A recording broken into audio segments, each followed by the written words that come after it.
presidency will return to the South in 2023, we must be ready to close ranks across regions. This is according to Yinka Udumaki, an activist and human rights crusader in the publicity is the publicity secretary of Afenifere, the Yoruba social political organization, a fearless and down-to-earth critic of some of the activities of the present government. Odumake is worried that the way the present government is going, that it may not be long before the doomsday comes calling unless there is a drastic change in the nation's approach to its politics. In an interview with Patrick Okwe, Odumake argues that unless the country is restructured, it may not be long before it disintegrates. He also counsels political leaders of southern Nigeria to forget party loyalty and forge a common front if they intend to have power return to the south in 2023 or anytime soon.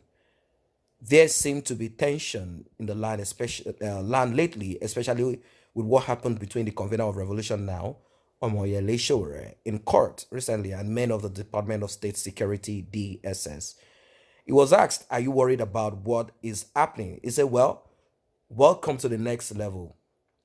The Nigerian situation has reached a disturbing point. I saw something on the net yesterday. It said Nigeria was looking for a solution to its problem, but it has found a problem. If you remember in 1986, when Justice S.J. Kuki, who was in charge of the political bureau for Babangida, former President Ibrahim Babangida, military head of state, wrote to Chief Obafemi Awolowo to participate in the polity bureau that Babangida put together to chart the political future of Nigeria. The great leader, Obafemi Awolowo, wrote back to him to decline participation in that exercise and made some profound statements. He spoke to the future of Nigeria, and today the words of Awolowo has come to pass in the APC government. He said, let me give you a snippet of that letter, and that Awolowo wrote to Kuki. It was on Friday, February 28, 1986, that Justice Kuki wrote to Awolowo requesting Awolowo to avail Nigerians the benefit of his wisdom. Awolowo wrote back to him. He said, I received your letter of February 28, 1986, and sincerely thank you for doing me the honor of inviting me to contribute to national political debate. The purpose of this debate is to clarify our thoughts and search for a new path. It is therefore meet and proper that all those who have something to contribute should do so. I do fervently, and I will continue to pray fervently that I may be proved wrong, for something within me tells me loud and clear that we have embarked on a fruitless search. At the end of the day, when we'll imagine that the new order is here, we'll be terribly disappointed. In other words, at the threshold of our new social order, we will see for ourselves that as long as Nigerians remain what they are, nothing clean, principled, ethical, idealistic, Nigerians will remain what they are, unless the evils which now dominates their hearts at all levels and in all sectors of our political, business, and government activities are exercised. I am sorry to assert that they will not be exercised, and indeed it will be firmly entrenched unless God Himself will induce a vast majority of us with change in our life and politics, or unless dialectic process which has been at work for some 20 years now and thus make us perceive the abominable filth that abound in our society, to the end that an inexorable abhorrence of which should be quickened in our hearts and impel us to make drastic change for the better. There is, of course, alternative option open top to us to support permanent social instability and chaos in the premises. I beg to decline in this premise. I beg to decline your invitation. That was what Chief Obafemi Awolowo wrote in 1986. Now, 33 years after this letter, and the letter I referred to 20 years earlier, 53 years after, can we really say Nigeria is heading anywhere today different from what he said? Not in any way. Nigeria is headed for the abyss. You saw what happened yesterday after Punch editorial, the staccato of the statements. First, Femi Adesina said, yes, Buhari earned general. So nothing wrong with anybody calling him so, because he earned, he should continue to be ruthless like a military dictator. when he himself said he is a born again Democrat. What do you see in Nigeria today that suggests that this man believes in democracy? Then Gabara Shehu later said, "Oh, Punch, you romanced dictator before. Obasanjo seized Lagos money. You did not call him general. Let us agree that Punch romanced dictator before. Do we then pray to continue to be under dictatorship or to be in support of a dictator?" You saw what Aisha later released about Garba Shehu. You can see the impunity. Within 24 hours, you removed Fowler, chairman of the Federal Inland Revenue Service. From the three zones of the South, nobody seemed fit to replace Fowler. 24 hours after you removed Banire, chairman of the Asset Management Company of Nigeria. Unfortunately, nobody again, and the North cornered the position. Today in Nigeria, you have the head of the judiciary, the head of the National Assembly, the head of the executive, all from core North. Security architecture, out of 17 service chiefs, 15 are from the North.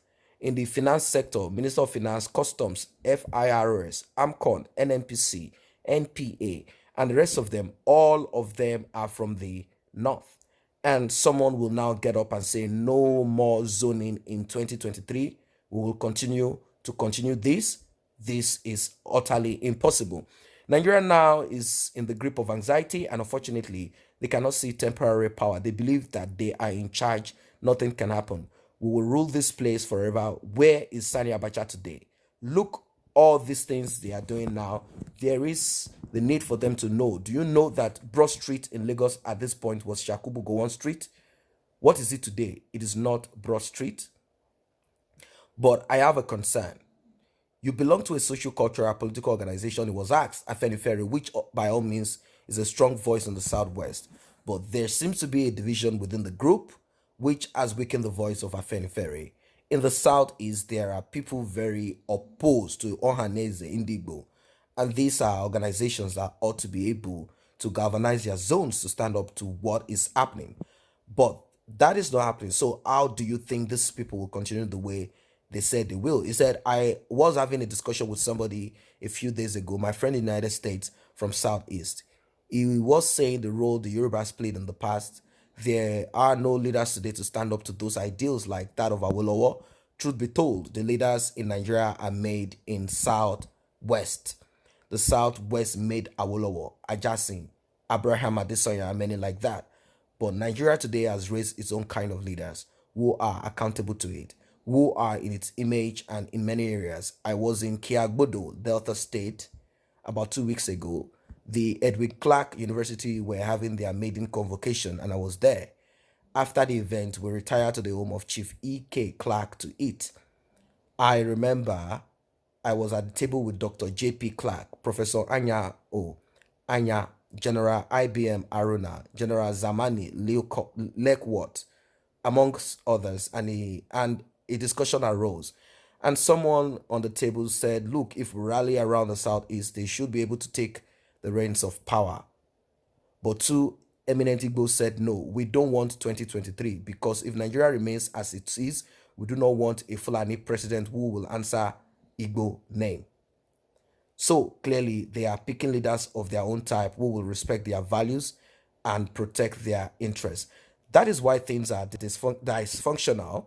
The front men from the South today are behaving like political servants to those who have held the country to ransom, and they don't give a damn about them. When APC was campaigning in 2015, go and get the video again. When you see Buhari, who were those surrounding him, you will see Fayemi, you will see Asiwaju, you will see Okorocha, you will see Amechi, and the rest of them. You would think at that time that Buhari just dropped from the sky, that he has nobody from his own zone, the North. But the day he won election, that he went to collect the certificate of return from INEC, go and check the photograph and look at all the people around him. They were all Fulani. So clearly, we are at the next level. Well, he played Takia. He only used the Southerners to get to that position. What a shame. Afenifere has been at the forefront of calling for restructuring, but with the present state of things, do you really think restructuring is the solution to the nation's problem? He was asked, he said, restructuring is not desirable. It is a necessity. Some of us have come to the conclusion that Nigeria has two options today: restructure or disintegrate. I like the music, I like the sound of that word, disintegrate, because these people are not ready to restructure, we have to disintegrate. There is no third option. The third option is to continue this patch and allow things fall apart on its own. There is no solution inside. How was our debt before 2015? Professor Anya put it succinctly. In 3 years of this administration, we have borrowed more than we did in 30 years. And now we want to go and borrow another 30 billion to invest in terminal crisis. Maybe that is why they are so reckless. Maybe they are foreseeing the end of Nigeria and they want to take what they can take before they go comatose. And you ask yourself, in the midst of what we are facing, why will anyone be talking of building a road from here to Algiers? Why would anybody be building rail line to Niger Republic? Why will anybody be saying that we are closing borders so that rice will not come? Yet you say you want to open our borders to all Africans without visa. And when you talk of Africans, you are talking of Fulani across Africa. So it appears we're in a very perilous time for us in Nigeria. All the signs, for those who can read, it points to an unfortunate ending for Nigeria. Some persons have accused the Southwest of being largely responsible for what Nigeria is going through today, because they said those in power today were more or less put there by the help of the people of the Southwest. You think the Southwest still have the power to change the political equation today and install another government in 2023? He said, I don't think that will be correct to say Southwest. We were not part of this. We won against it. In 2015, if you look at the vote in Southwest, Buhari had 52%, Jonathan had 48%. The 48% who voted for Jonathan in Southwest, are they from other zones? Are they not from here? If you say APC Southwest, fine. But to say Southwest, that is too generalized. It is APC Southwest. Yes, APC Southwest delivered presidency, especially because for the 3 times that Buhari contested before, the only reason he did not become president was because he did not win any zone in the South.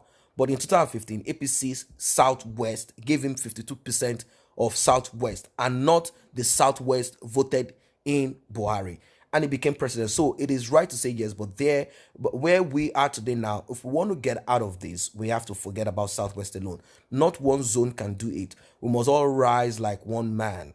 Like I was writing in one of my columns on Sunday, that I have heard some people still saying I have no sympathy for Sowore, that Sowore was one person who brought this upon us. I said no. In fact, if Sowore is one of those who brought them to power and they are treating him like this, the more reason why those of us who oppose them should be scared. The Yoruba has a saying that when you see a man disciplining his blood brother, same father, same mother, with pistol, he is eating it on his head. And that is his half brother, and that it is a half brother that, simply put, his half brother should run away, because when it turns to your turn, it will be AK-47 bazooka. Where we are now, we should not be talking about 2015. We should be talking about how we get out of this, because at this level where we are now, even everybody coming together is not yet enough. If that be the case, then what is possible? It was asked and said, if we cooperate, we can turn the tide. But if each zone or region think they can do it on their own, trying to cut corners, they will overrun us all. Because as of today, everywhere money comes in is in their hands. They have taken over the security apparatus, everything.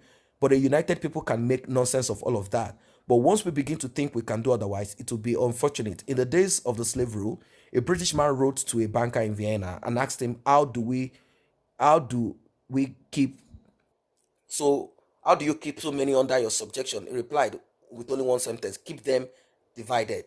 So if we get your hearts together, because it is only in the South today where you are playing party card, asking which party do you belong to. You are APC, you are PDP. I even laugh when some of the people who don't know anything in the Southwest begin to say our party. Which your party? About 2 or 3 months ago, Buhari broke it down for you when he said when he wanted to start APC, the Southwest was easier for us to woo, because they're already organized. There is a structure there. The Southeast was the most difficult for us to woo. So from the language of the president, they are the husbands. They had decided what they wanted, and that was the language Lord Lugard used at amalgamation, that I found Northern Shooter for Southern Lady of Means, and we still remains the Lady of Means. So if we say, oh, South has done this, Southeast will do that, then we will have not started. Restructuring is not just desirable, it is a necessity. Some of us have to come to the conclusion that Nigeria has 2 options today: either to restructure or to disintegrate. So do we want to remain the lady for the North? That is the question that we all have to look into. So guys, that's what it is for now. If you're not a member of this channel, kindly tap on the subscription button and the red notification icon bell below. It will definitely alert you whenever videos are uploaded. And for those who are already a member of this channel, I say a very big thank you for the support. Thanks for stopping by.